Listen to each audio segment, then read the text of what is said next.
আমাদের কাহিনীর প্রতিটি সদস্যকে গুড মর্নিং জানিয়ে আজকে একটা নতুন দিন শুরু করছি। কালকে জানো তো আমার এখানে পুনেতে কতগুলো বান্ধবী আছে, তো ওদের সবার না ক্ষেত আছে, সেখান থেকে এই আমগুলো দিয়ে গেছে আমাকে। এরা কি বলতো, গ্রামের দিকে সবার নিজস্ব বাড়ি আছে, শহরে আরেকটা বাড়ি কিনে তোমার নিজস্ব কাজ বাজ সব কিছু শহর থেকে ওদের মেনটেন হয়। তো এরা যখনই এদের গ্রামে যায় না কেন না, ক্ষেতের থেকে কিছু না কিছু আমার জন্য আনে। এই আম দিয়ে গেছে, সারা রাত পুরো ঘর গন্ধে ময় করেছে, এত ভালো গন্ধ। এখনো কেটে খাইনি, কিন্তু গন্ধ শুকেই বোঝা যাচ্ছে আমটা কত ভালো হবে। এটা আজকে খাবো। দুটো একটু কাঁচা কাঁচা আছে আর দুটো মোটামুটি ভালোই পাকা, সেটা আজকেই খাওয়া যাবে। তো যখন খাবো খেয়ে বলবো এটা কেমন। কিন্তু সত্যি কি ভালো লাগে না, যাদের যাদের এরকম ক্ষেত আছে। এখানে না এরকম বিঘা বিঘা ক্ষেত আছে সবার, মানে আমার পাশে বলো সামনে বলো সবারই একটু ভিতর থেকে। মহারাষ্ট্রেই আছে, মহারাষ্ট্রের একটু ভিতর দিকে যেতে হয়, সেখানে এরকম বড় বড় ক্ষেত। এদের তো পাশের যে ঘর আছে সেখানে আঙুরের ক্ষেত আছে ওদের নিজস্ব, আর এর আম সামনে। আর ওদের সবজি আছে, যে যাই সামনে ওদের বাড়ির বেগুন দিয়েছিল, তারপর আরো অনেক কিছু, মানে এরকম সব ক্ষেত ভরা এদের এখানে।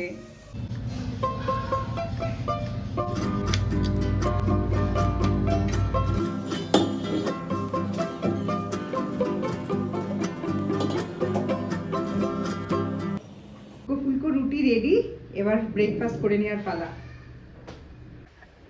সকালবেলা জল খাবারে কালকে যে আমগুলো দিয়ে গেছে সেগুলো খাবি না মিষ্টি খাবি? হ্যাঁ খাবি এখন? ভেন্ডি ভাজা রুটি বানিয়েছি। হ্যাঁ খাওয়াই ভালো আছে। আমগুলো ফের না একটা দুটো অন্ত দেখছি মনে হচ্ছে পেকে গেছে। হ্যাঁ দুটো পেকেছে, দুটো কাঁচা আছে। খেয়ে নিয়েছি, ঠিক আছে।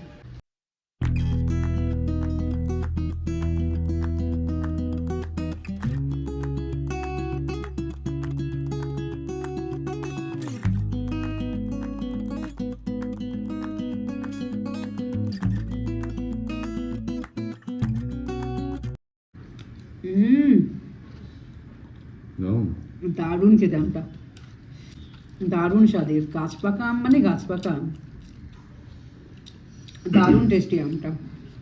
এরকম যদি আমাদের খেত তো খেতে আমি সারাক্ষণ পড়েই থাকতাম বোধহয় আম খাওয়ার জন্য।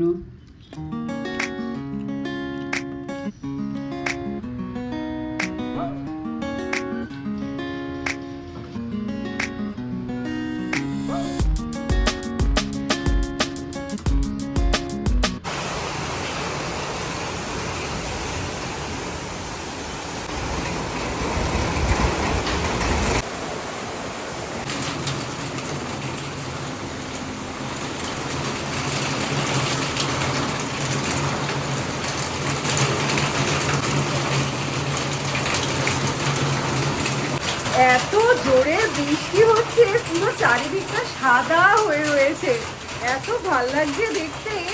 আর কি বলতো, খিচুড়ি খেতে ইচ্ছে হয়, বৃষ্টি হলে খিচুড়ি খেতে ইচ্ছে হয়। কিন্তু পরশুদিন যেহেতু খিচুড়ি খেয়েছি না, তো আজকে আর খিচুড়ি বানাবো না।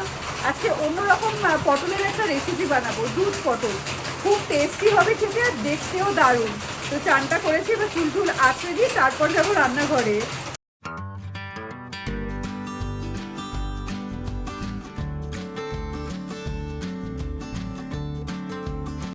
এখানে পটলগুলো দুটো মুখ কেটে একটু চোকলা রেখেছি আর একটু চোকলা ছুলে নিয়েছি।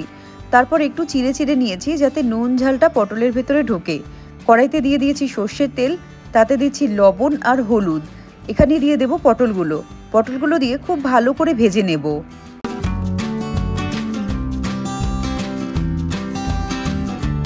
মিক্সিতে আদা, কাঁচা লঙ্কা, টমেটো, কাজু বাদাম আর দেবো চারমগজ, আর সামান্য জল দিয়ে বেটে নেব। তাহলে এই গ্রেভির মশলাটা তৈরি হয়ে যাবে।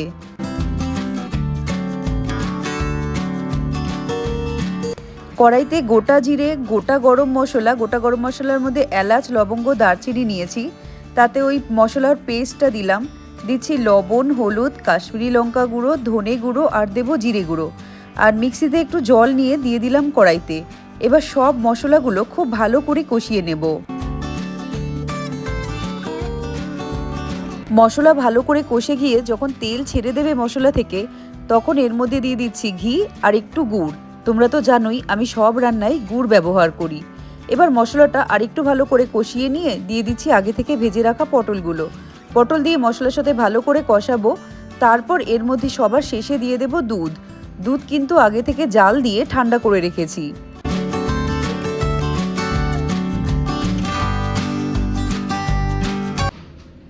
আমি এখানে দুধটা দিয়ে দিয়েছি, শুধু দুধ দিয়েছি তোমরা দেখলেই। আর গ্যাসের ফ্লেম একদম লো করে দুধটা জাল দেবো, নাহলে দুধটা কিন্তু কেটে যাওয়ার সম্ভাবনা থাকে।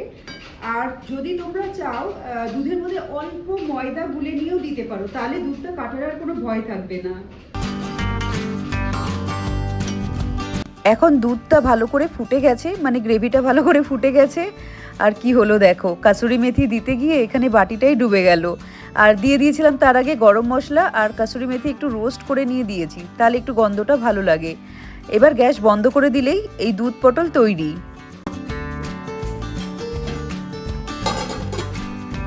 তোমাদের একটা নতুন জিনিস দেখাই, এই দেখো, এটা হচ্ছে আমার নতুন কিচেনের নতুন জিনিস। তো এটা এমনি রাখিনি, একটা ভিডিও স্ক্রোল করতে করতে দেখলাম যে গ্যাস আর তোমার সিঙ্ক এই দুটো নাকি একই প্ল্যাটফর্মে থাকতে নেই, মানে আর এরকম কাছাকাছি রাখতে নেই। অন্যদিকে সিঙ্ক অন্যদিকে গ্যাস হলে সেটা বাস্তুমতে নাকি ভালো বলে। তো কতটা ঠিক কতটা ভুল জানি না, যেহেতু ভিডিওটা সামনে আসলো মনে হলো করতে পারি তো করি।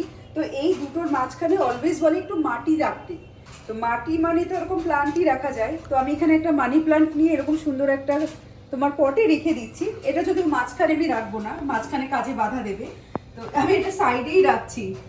আর মানি প্লান্ট রেখেছি, এই মানি প্লান্টটা এমনি এত ছোট পটে কতদিন ভালো থাকবে জানি না।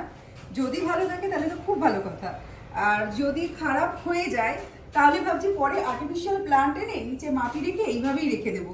তো তোমাদেরও যদি এরকম গ্যাস আর সিঙ্ক একই প্ল্যাটফর্মে থাকে তোমরা এটা করতে পারো। মানে আমাকে কোনো জ্যোতিষ হিসাবে নিও না, আমি নিজেও ভিডিও দেখে বলছি। যদি হয় করতে কি, যদি জীবনে ভালো কিছু হয় তো করাই যাক না একটা মাটির কিছু রেখে।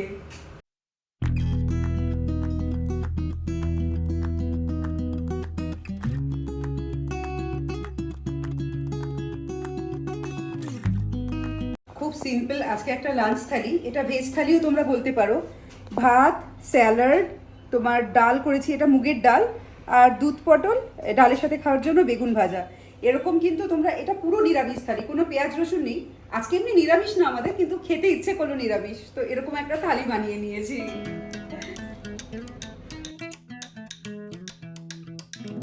দুধ পটলটা যা ভালো হয়েছিল না, একবার হলেও বানিও।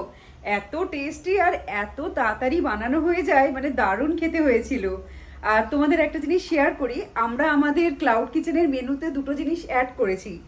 এক হচ্ছে রাজমা, দুই হচ্ছে ছোলা। মানে রাজমা উইথ রাইস, জিরা রাইস, আর পুরি মানে লুচির সাথে। আর সেমটাই ছোলা মানে কাবুলি চানা যেটা আছে। তো আমাদের কিন্তু রেসপন্স খুব ভালো পাচ্ছি। আমি আর অভিক ভাবছিলাম যে এটা কেন আমরা বেশি আগে শুরু করিনি। মানে এতদিন ধরে আমাদের ক্লাউড কিচেনটা আছে, কিন্তু এতদিন শুরু করা হয়নি।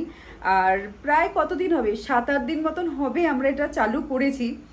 এত ভালো রেসপন্স এখানে, স্পেশালি রাজমা উইথ রাইসটা যেটা মানে আছে, রাজমা চাওয়াল যেটাকে বলে। খেতে তো দারুণ, মানে আমরা তো নিজেরাও খেয়ে এক্সপেরিমেন্ট করে দেখেছি, দারুণ খেতে হয়, দারুণ টেস্টি, আর চলছেও ভালো। তো ভালো লাগে, ভালো জিনিস, নতুন জিনিস লঞ্চ করেছি চলছে বলে। আর আজকে তোমাদের সাথে না একটা পেডিকিওর শেয়ার করব। পেডিকিওরটা হচ্ছে তোমার একদম চটজলদি একটা পেডিকিওর। ধরো কোথাও যাওয়ার আছে, ফাংশনে একটু ঝটপট পেডিকিওর করে নিতে চাইছো, পাটাও একটু গ্ল্যামার দেবে, মুখ তো এমনি গ্ল্যামার দেয়, তো সেরকমই একটা ঝটপট পেডিকিওর তোমাদের সাথে আজকে শেয়ার করি, চলো।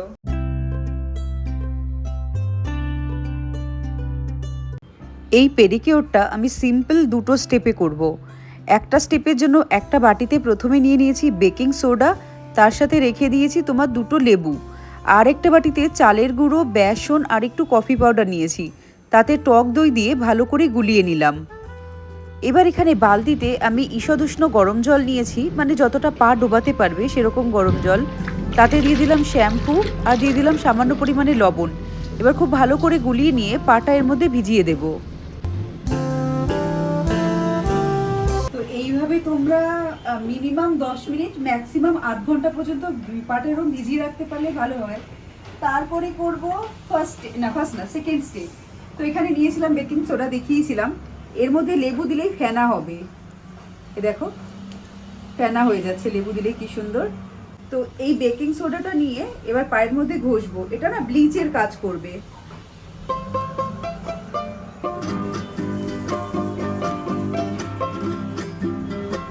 তো এখানে আঙুলগুলো ভালো করে ঘষে নেব, আঙুলের মধ্যে যেই নোংরাগুলো আছে সেগুলোও বেরিয়ে যাবে লেবুর জন্য। তো ভালো করে বেকিং সোডা লেবু দিয়ে তোমার ঘষে নিয়েছি পাটা, এবার ধুয়ে নেব। বারবার যেহেতু এইভাবে বাথরুমে যাওয়া পসিবল না, বুঝতেই পারছো পুরো ঘরটা ভিজে যাবে, তো আমি এই বালতির জলেই ভালো করে ধুয়ে নিচ্ছি। তোমরা যদি বাথরুমে পসিবল হয় তাহলে বারবার বাথরুমে গিয়ে একটু ধুয়ে নিও। তো হয়ে গেছে পরিষ্কার মোটামুটি, এইবার প্যাকটা লাগাবো। তো এবার পাটা একটু শুকনো করে নেব, যেহেতু প্যাক লাগাবো, তো প্যাক লাগানোর সময় পায়ের একটু জলগুলো সরিয়ে নিলে ভালো হয়। প্যাকটা আমার রেডি এখানে আছে, হয়ে গেল আমার প্যাক লাগানো। ওদিকে অর্ডার চলে এসছে, প্যাক আর এখন দেওয়া যাবে না। দেখি কি অর্ডার আসলে, যে বাজছে।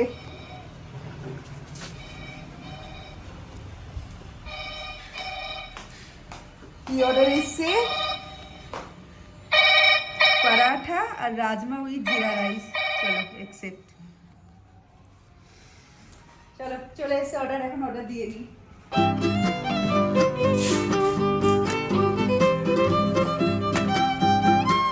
হয়ে গেছে বাবা দেয়া আমাদের জিনিসপত্র, এবার প্যাকটা লাগাই। এরপরে যদি অর্ডার চলেই আসতে থাকে আমি আর পারবো না এই প্যাক ট্যাক লাগাতে, জলদি লাগিয়ে নিই।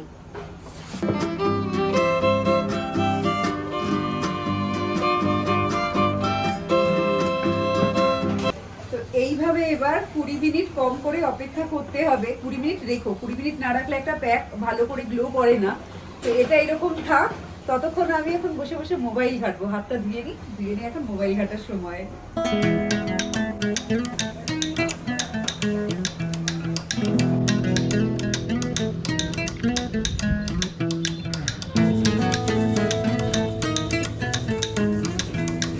যখন এই প্যাকটা পা থেকে রিমুভ করবে তখন কিন্তু অবশ্যই ভালো করে ঘষে ঘষে নিও। ভালো করে ঘষলে স্ক্রাবও হয়ে যাবে। আর পাটা দেখতে পাচ্ছ কত সুন্দর গ্লো করছে। এবার পাটাকে খুব ভালো করে মুছে আমি ময়শ্চারাইজার লাগিয়ে নেব। তো যে কোনো প্যাক লাগানোর পর মুখে হোক বা পায়ে হোক একটা কিন্তু ময়শ্চারাইজার লাগাতেই হয়। তো আমি এখানে অ্যালোভেরা জেল আছে আমার কাছে, তো আমি সেটাই লাগিয়ে নিচ্ছি দু পায়ে।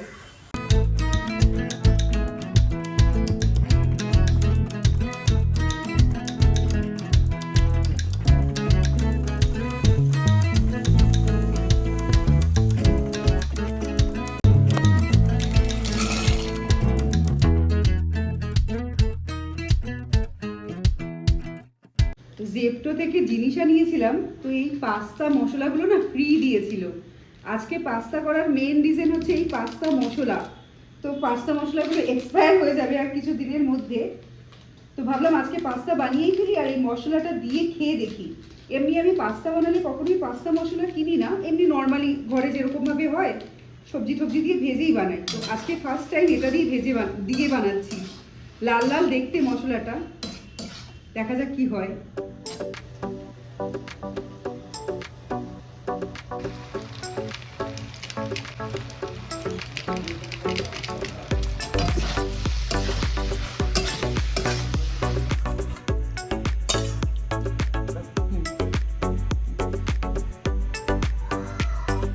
পাস্তা সসটার জন্য আজকে পাস্তাটা বানানো হলো, আর বেশ ভালোই সসটা খেতে। আমি জানি না এগুলো দোকানে কিনতে পাওয়া যাবে কিনা, ফ্রিতে দিয়েছে তো ঠিক আছে, ভালোই লেগেছে। আর খেতেও খুব ভালো হয়েছে। আমি টেস্টও করেছি, নুন ঝাল তো টেস্ট করতেই হয়, দিয়ে জল বেরিয়ে যাচ্ছে। হ্যাঁ, আরেকটা কথা তোমাদের, 2 তারিখে কিন্তু পঞ্চায়েত 4 রিলিজ করে গেছে। তো কারা কারা অলরেডি দেখে নিয়েছো আমাকে কমেন্টে লিখে জানাতে পারো। আমি এখনো সময় পেয়ে উঠিনি, 2 থেকে আজকে 6 তারিখ হয়ে গেল। আগের বার জানো তো আমি 1, 2, 3 এই 3টে সিরিজ একদিনে দেখেছিলাম। মানে আমি 1, 2 আলাদা আলাদা করে দেখিনি। এই কিছুদিন আগেই আমি দেখলাম, আমি ওই 3-4 মাস আগেই ধরো দেখেছি। একবারে 3টে সিরিজ দেখেছিলাম। কদিনে? 4 দিনে বোধহয়, 4 দিন টাইম লেগেছিল 3টে সিরিজ দেখতে। আর এবার সিরিজ 4টা কখন দেখবো কি দেখবো জানি না, ইচ্ছে আছে সময় হলেই সিরিজটা আগে দেখবো। আর এত ভালো একটা সিরিজ, মানে না দেখলে যেন মিস করা হয়ে যাচ্ছে, কে কার আগে দেখবে এরকম টাইপের ব্যাপার। আর আজকে এই পাস্তা দিয়েই গুড নাইট বলছি। তোমরা সবাই ভালো থেকো, সুস্থ থেকো, সাবধানে থেকো। যারা যারা এরকম ভিডিও দেখতে চাও আরও, তাহলে তারা এই চ্যানেলটাকে সাবস্ক্রাইব করে নিও, ঠিক আছে? এবার আসি, খাবো পরে, আগে টাটা আর গুড নাইট।